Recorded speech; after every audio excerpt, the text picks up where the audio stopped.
Strategic Hotbox with Dr. Brandi LiLV Stankovic. Discussing leadership, business, and how to take control of your life and achieve greatness. From the streets of Las Vegas, energized, informed, and never diluted.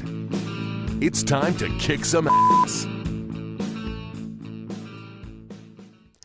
Welcome to the Strategic Hotbox. It is 2017. Are you ready to rock? Now is the time here at the podcast to make things happen. Thank you for joining us. And now you've been joining us over a couple years, right? I mean, I feel like we can say that together. Welcome. Let's go ahead and get started. Today's episode is about unleashing your inner nerd.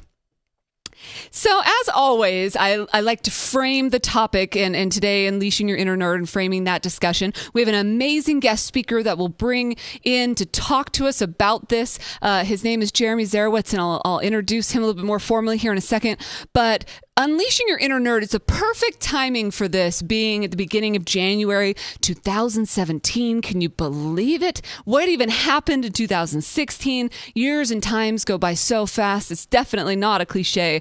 But when it comes to the Strategic Hotbox, we use this as an opportunity to have real, authentic discussions about challenges that are facing leaders, and really making learning as accessible and cool as possible. This is real. This is legit stuff that I face when I'm working in businesses, but also things that you face from a personal leadership standpoint. You don't have to be managing people or actually leading different people in order to pull tools from the things that we offer here at the Strategic Hotbox.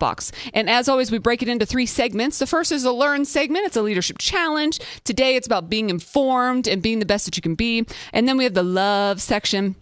And that's about connections and relationships. And that's when we'll bring in Jeremy to talk to him about his experience. And then finally, we've got the kick-ass section. It's time to make things happen. It's time to energize for the year. So let's rock and roll. So why would I talk about unleashing your inner nerd? When we're young, now if we're lucky, depending on where you are in the world, in the globe, if we're lucky, when we're younger, our life revolves around learning and it revolves around school, right? As kids, we learn and we grow and we develop. It's the center of everything. It's the center of everything that we do. And again, if you've had that opportunity to do that, especially in the United States, we're required to, in a sense, from kindergarten through high school to go through and learn some of these fundamental skills. And so as such, you just become this being that's used to accepting and growing and learning different information. And then we get into adulthood and we're like, phew, thank goodness that's over, right? And then we just never kind of go after learning in the exact same way. And so I think that our brain actually doesn't accept information. That's not scientific in the slightest, but this idea doesn't accept it in the same way. And so I even see it from a different and a higher level too. When I finished my MBA, my master's, as soon as I got done, I'm like, oh man, I am never doing that again, right? It was like one of the hardest challenges I've ever done. And then I get done and I'm thinking, well, I can't, that's not who I am. And of course went on 10 years later or so and got my doctorate or whatever. But it's this idea that you have to continue to go after it. You want to have learning be an ongoing journey. This lifelong learning cliche concept really has value in the fact that you want to make your own continuing education. I love those professions that have those requirements of continuing education, right? So whether you're a lawyer or CPA, et cetera, and you have licenses that may require that. And most of the time people approach those classes as this have to do thing, eye roll, right? Of having to go back to school or having to finish or fulfill some requirement, as opposed to an opportunity to stay relevant, about staying on top of your game, being the best that you can be today, as well as the future and the year after that and the year after that. If you think away the impact that things like technology have on our lives and our business and our leadership, or the way that your role has shifted. I know that you may have heard this, but that quote that the kids that are in kindergarten today are going to work in positions that have not even been created yet. That kids that are in kindergarten today, so my little dudes, my beefcakes that you've seen in the videos and podcasts, they're going to work in jobs that aren't even thought of yet, right? And if you think about that, even the jobs that you have, for those of you that are tenured at your positions, how much has changed and shifted in that area? And one of the things that we'll talk about with our subject matter expert today, he's in energy, how much that's shifting and the way that that's going to change over the next several years, right? And so some organizations come in and they revolutionize. You may have heard this quote, but Bill Gates is famous for saying, if your culture doesn't like geeks, then you're in real trouble, right? It's this idea that if you made fun of nerds when you're younger, you're probably going to work for one when you get older. But I also think that being nerdy, or unleashing your inner nerd, is really powerful because we've talked about all sorts of things that impact drive and going after and whatever, but it's about just moving forward and getting up and trying it again and just trying again. Now, I may have used this example with you before, but it's the idea of, think about like a kid. How many of you that are listening or watching have children, right? Young children, or maybe you're around young children, or maybe you were a child once, right? And so you learn different things, and like you're learning to walk or you're learning to whatever. The second that a child learns how to do something, it's like the best day of a parent's life, right? You're like, oh my gosh, he said mama, or oh my goodness, he walked, or whatever. And think about that moment when your child stands up and kind of like is all over the place and takes 2 steps, and maybe they're sideways and they look like a zombie, right, when they're doing it. But they walk those first 2 steps, and it's the best day of our lives, of their lives, whatever. And you give them so much positive reinforcement, like, yes, little person, yes, get back up and try it again. And imagine if that same situation had happened and the child takes a couple of zombie steps and falls on their butt, and you're like, welp, they never looked like much of a walker. Right? I mean, think about that, right? Like, we just give up on people because they make a mistake? No way. When a kid is young and they make a mistake or they don't do things as well, you're like, get back up, try again. And why aren't we doing that as adults? Why aren't we doing that as adults? We can't just give up and just think, I've hit my peak. I've run my course. I've learned everything I need to learn. I've been there, done that. Right. I've been around the block. I know. Oh, I know. Just wait until you're my age. I know. Like all these kind of things these cliches that we say, or we hear ourselves saying, the stories that we tell ourselves that just get in the way from us being better. And I know that and I don't have any official kind of scientific information here about the brain because we were talking about that before, but the idea of Alzheimer's and dementia and some of these other degenerative diseases that impact people, and trying to prevent some of that by learning new things, getting new synapses happening in the brains, new exciting things occurring, using the other hand when you brush your teeth or whatever. And I'm sure that my hand gestures aren't the most appropriate hand gestures for that type of situation, but you get my point in the idea of using something, using the other parts of your body and try to change things up and learn something new every day. The second piece in this, before we get into talking to Jeremy, is resisting the urge to be cool. So often as we get older and we kind of are adulting, right? We get cool. We're just cool. And so, people are on the dance floor. No, I don't want to go on the dance floor and just make a fool out of myself or whatever. Or I need to be drinking to dance or any of those kind of things because we're too cool, right? And that just drives me crazy. Think about all those opportunities where coolness has gotten in your way. Why not do something? So I know I've shared with you before about walking in and my little dude was dancing to Led Zeppelin and like going on this total like dance, thing. And if you haven't heard this before, I walk into the house and Andrew, my youngest, who's 4 now, it was dancing. Like, I think Led Zeppelin was on, going to California, and he's just shaking his hips and moving his hands and really getting into it. And I walk in and then he kind of like sees me. All right, there's the jam. Yes. And he sees me and he flips around and I go, what are you doing? And he's like, I'm having a dance party.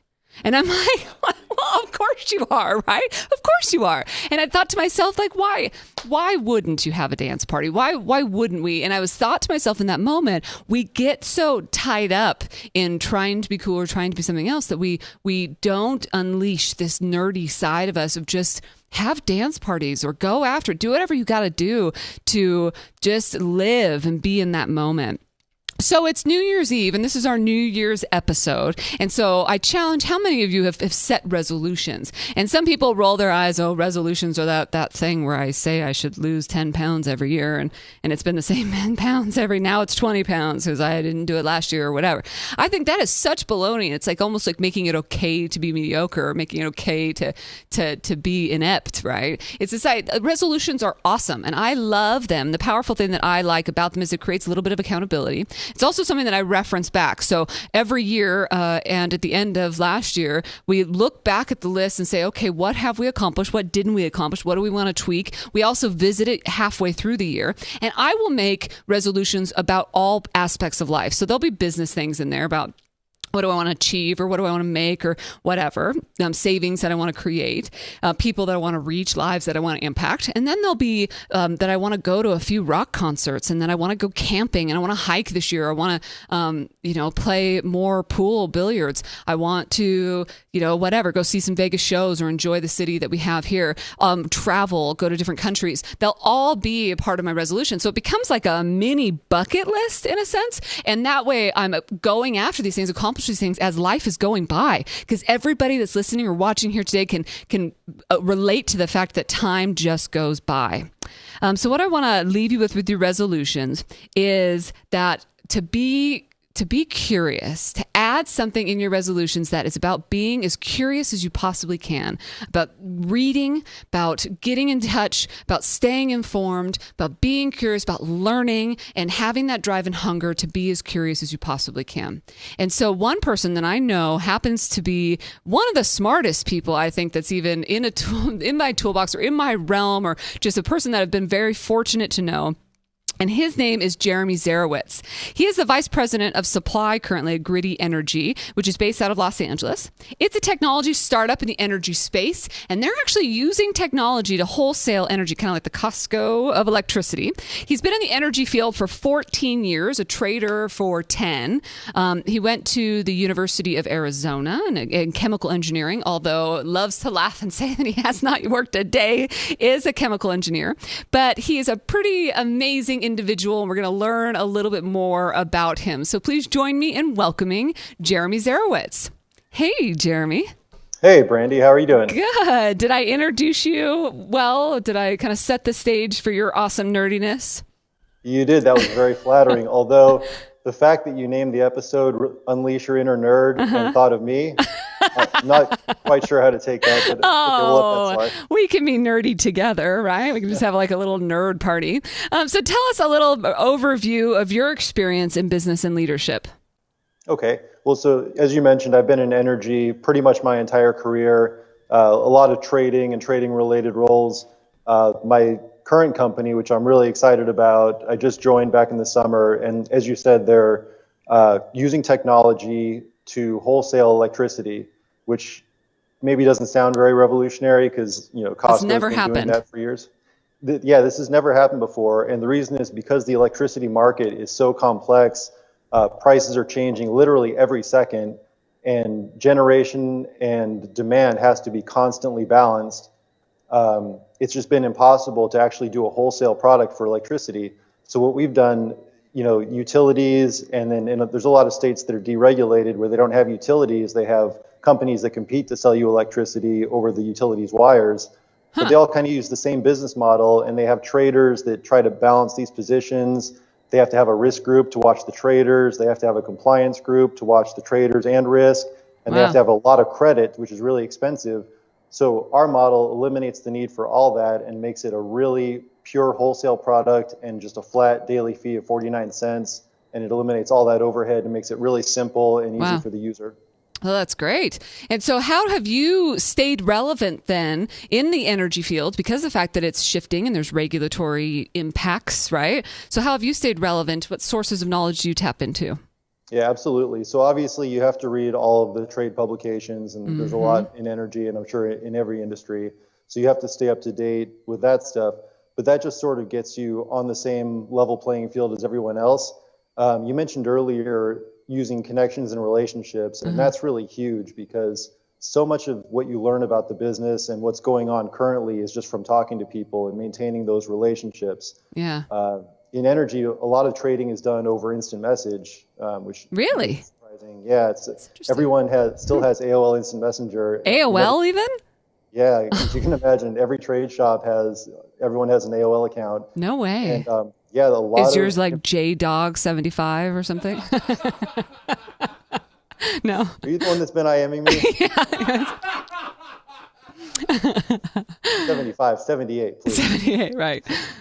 So, but yeah, just staying, keeping your network, I guess maintaining your network and staying in touch with people really helps you stay abreast of what's going on in your business. Sure. And I love that you brought up reading, because I think it's such a lost art in so much of this unleashing your inner nerd, and this fact that we don't, when everything's tweet or bite-sized, we just don't read the way that we used to. And it's a powerful tool. Yeah, it's essential. You have to, it's really probably at least an hour or two a day of just going through all the different, there's so much information out there, just going through the websites and different publications. Yeah. It's really essential. Yeah. So you were recently a contestant on Jeopardy. How was that experience? How did you prepare for that? To prepare, I studied everything I could think of that could potentially come up. Not that I found. I just, I know they have a lot of questions about presidents and British monarchs and geography and classical music. So I just, I memorized every British monarch since William the Conqueror in 1066. Well, of course you did. Every president. How did you not already know that? I mean, just everything that I thought could potentially. Of all these things, there was exactly one question that came up that I had learned through my studying. No, really? Yeah. All that time wasted. So now my head is full of even more useless trivia. I know, it's like 80s, like pop music lyrics. It's like, what are you going to do with the British monarchs, the line of British monarchs, right? Exactly. Well, we actually have a clip. Let's check you out in action. This is Jeopardy! From Oak Park, California, Jeremy Zerowitz. 1600 Dome. Daily Double. Ooh, Daily Devil. Look at you. Okay. Here's the clue. A shelf structure with a frame of tubing connected into hexagons, pentagons, and triangles is this type of dome. Wait, well, hold up. Pause that for a second. What? I mean, how do you even prepare for questions like that, Jeremy? Come on. Like, was that part of your journey? No, I already knew that. Now I'm starting to understand. You already knew that. Wait. So did you get? Let's play the rest of it. Did you get it right? Then hold on. What is geodesic? That is correct.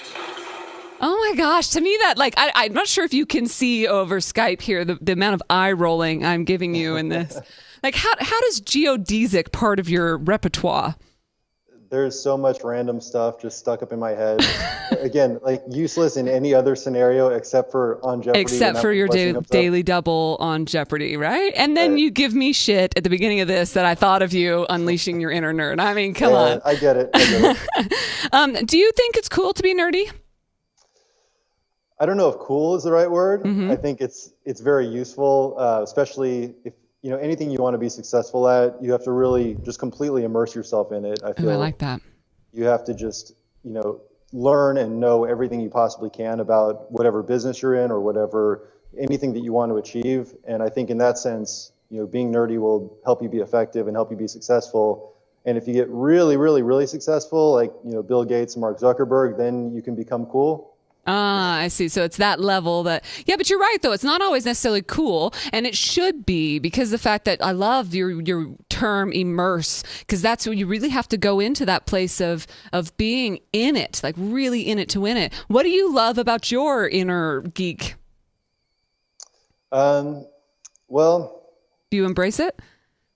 Yeah, again, just, trying to immerse myself in it, but I'm actually going to change direction, because I don't know if you remember this, but when you asked me to be on your podcast, you said we could talk about anything, and you said business or Jeopardy or Lynyrd Skynyrd, which is a band that you and I both love. Yes, that we've seen together, yes. Yeah, several times. So I'm just going to hijack the conversation now and talk about Lynyrd Skynyrd. Okay, please. You probably didn't think I was going to take up on that, but I am. Because, obviously, they're one of the greatest bands ever. And there you go. Yeah, playing a little Sweet Home Alabama. Turn it up. So tell me about Leonard. What were you going to say? It's pretty loud. Can you turn the sound up? Yep, go for it. Okay. So one of my favorite songs of theirs is, there we go. One of my favorite songs of theirs is called The Ballad of Curtis Lowe. Yes. Which is one of their lesser known songs, but it's a really cool song about the lead singer, Ronnie Van Zant, as a 10-year-old kid in Jacksonville, Florida, the deep South in the 50s. And he becomes friends with this 60-year-old black guy because he's a great blues guitarist, and he would go, collect cans to sell them, to get money, to give the guy money to buy wine. And, he had this really unlikely friendship, and everyone in town told this kid that this guy is useless, stay away from him. His mom would get him in trouble when he went and saw him, but he kept hanging out with him. And the guy inspired Ronnie Van Zant to write be the this song. great musician. Yeah. And it's a really sweet song, and it's a really cool story, and I love that. But I really love the fact that this guy, Curtis Lowe, would have probably just lived and died kind of more or less anonymously. And, a generation or two after he died, nobody would even know he existed, except for the fact that he was friends with this 10-year-old kid who grew up to be the lead singer of the greatest Southern rock band ever. Yes. There you go. So now the name Curtis Lowe is going to live on, forever. And I always thought that was really cool. And so in advance of this podcast, I did a little research to find out some more about the song. And guess what I found out? What? There is no Curtis Lowe. Like he made him up. He made him up. No he was way. an amalgamation of several people that he knew, but the name Curtis Lowe, there was no Curtis Lowe. Was fictional. Oh no, did that break your heart? It broke my heart. I was so happy for this guy Curtis Lowe. Here he's immortalized, right? Yeah, my kids will know his name, my grandkids will know his name, and it's bullshit. It's complete. Oh my gosh. Wow. And also I love that you're even telling the story about going out and doing research about music and that kind of thing. Every once in a while, Jimmy and I, my husband and I, will tweak out on something. We'll be driving and be like, oh, great white sharks. And then next thing you know, we're Wikipediaing and like going down this dark tunnel of knowledge. But I love that kind of stuff. Yeah. Even though I'm not sure how I feel about you hijacking to talk. But if we're going to hijack and talk about Leonard, I think that's worth it. So tell us, has there ever been an experience, a disaster or a lesson learned? Well, the lesson learned, I think, for me, I don't know if I'd call it a disaster, but you talk about leadership. And, I played volleyball in college at Arizona. And we were a club team, but we were a really, really good club team. We won national championships, and we had great players on the team. I was arguably the worst player on the team, pretty safe to say. And so I'd always kind of thought of the leaders of the team are the two or three guys that are the best players, and they sort of lead and everyone else follows. But what I learned through that experience playing there is that that's not really true, that everyone on the team can lead. I could go up to the best player on the team and tell him something that maybe he could be doing better, or if there's something the other team is doing that he's not picking up on. So it's really not about your position as a leader. Anyone can display leadership and have that quality. Sure. Whatever your role is. So I thought that was a really good thing to take away and to. Yeah. Yeah, it doesn't matter what, and that's important in leadership in general and things that we were talking about, the fact that you don't have to be a manager or leading people in order to be one of the most powerful leaders of a team or of a group. Exactly. So do you have one takeaway that you can leave us with today? Two takeaways. One, Please. You don't have to be in a leadership role to be a leader. And two, go on YouTube and listen to The Ballad of Curtis Lowe. Yes. All right. I love that. And I miss you like crazy. We need to spend another day at a Leonard Skinner concert talking about our inner nerds and things. Thank you so much, Jeremy, for being a part of the podcast today. We really appreciate it. All right. Bye. Thanks, let's head out to our shout out.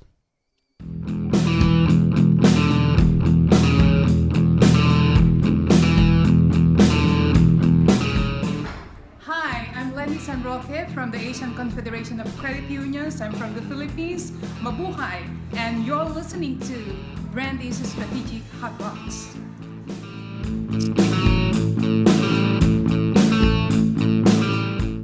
Thank you so much to Lenny Sanroque. Her shout out from the Philippines. It's so cool to see her and all the impact that she makes on credit unions and on women and leaders all over the globe, but specifically in the Asian Confederation. So thank you to Lenny very much for sending us that shout out. So now it's time, your favorite time, for us to kick some ass. So here are your top 5 based on all the discussions that we've had today. And thanks again to Jeremy for kind of opening our eyes to this other side, and even just hearing his passion that he was talking about energy and that market and the differences that he's hoping to make with his organization. It's just really incredible. So our first kick-ass action item is first to resist the urge to be cool. I talked about it at the beginning. Jeremy reinforced this idea, but really just don't let it go. Be Andrew in the kitchen dancing to Led Zeppelin. Be the person that Wikipedia is the Ballad of Curtis Lowe. Be the person that learns and knows every British monarch. So it just is this idea of just resist the what's getting in your way. The concept of being cool and how it gets in your way. Number 2 is to make resolutions. I am a huge, lover of them. Like I said, it's the new year. Now's the time. If you haven't done so, do it now. Make resolutions for the year. Go out a couple years if you want to do it. Write them down. That's important. Even if you don't have them up on some sort of vision board or something, but if you like to do that, that's cool too. Just tuck them in a drawer and then revisit. See where you're at on which ones you have to move around, adjust, but go after it. There's absolutely no reason why we shouldn't be progressing, shouldn't be learning. Once you're done with school, maybe formal education, it's your journey in learning is not over. Now, and access to information is an all-time high. And I almost think that we become handicapped, and we've talked about this in other podcasts, but the invention of the calculator just made us a little less smart in some ways. Obviously, it gave us the tool or the capacity to calculate things that we had never calculated before, but it also made us a little lazier and not being able to do it in our brains. And so I think that's so important. No matter what tools you have, make resolutions, move forward. Number 3 is create a learning bucket list. I kind of talked about those resolutions in that sense, but know what you want to learn. Like if you want to go back to school for something, and I teach at the College of Southern Nevada, as you know, so there's a lot of people that come back to school because they want to learn a new skill. See if you can even audit a class at your local college or that type of thing, or have a bucket list of finally learning Spanish or finally learning, some other skill or how to do something. You can teach an old dog new tricks, right? It's a little harder, and it's always a little harder when we mess up to keep focused and stay brain. It's not like a little child that just gets right back up, but go after and learn different things and have a bucket list in that way of things that you want to learn and experience. And you may find out after taking a couple lessons that it's not for you, right? And that's okay too. But it's this idea of just having the focus, having those resolutions, having that bucket list. Number 4 is facing failure. And it's this idea, just the idea of like the little child that fell down after they were walking. Get back up and try it again. The brain does not improve. It does not build gray matter unless you do things over and over and over again to solidify those energy and synapse, like connections. You want to be able to get up and face it, because otherwise then all your brain has learned is how to screw up. Right? You might as well give it an opportunity to know how to screw up 3 or 4 times, right? You might as well get better at screwing up. Like if you're going to just be something terrible at something, but just facing it and just be embracing it, owning it. I always think about this in relation to my golf game. My golf game it's just not awesome, right? And I wish I could unleash my inner champion, but I just can't. But I've embraced it, and I just go out there and make sure first of all, I make sure the people that are with me when we're playing the game are tolerant of that level of playing. And I like to be around people that are better than me. I almost always golf with people that are better than me. And one, because most people are better than me. So there's that. But also in the fact that you're around that energy, because you will improve. You'll learn different tricks. You'll be around people, so it's moving forward as opposed to being the big fish in a little pond. And the final one, number 5, is to read. Jeremy talked about it in reading his trade magazines and journals and that type of thing. I talked about it, the fact that we're in this tweet society. We're getting a little lazy when it comes to reading. Reading is essential. Read the books that are out there. Google things that you need to Google. Know what's happening in the world. Know what's happening in politics. Know what's happening in your life. This is your life. This is your chance. Now is the chance to go out there and to be the best that you can be in whatever field or growth that you're in. Just like Jeremy said, you don't have to be the manager or the boss in order to do this. You can be just a pretty kick-ass whatever position or leadership role that you're in. There's your top 5 kick-ass strategies. So thank you again to Jeremy for joining us in the Hot Box today. We'd love to hear from you on topics to tackle. Just email us at podcast@strategichotbox.com or hit us up on Twitter, Instagram @BrandyLove @strategichotbox. Until next time, get out there and kick some ass.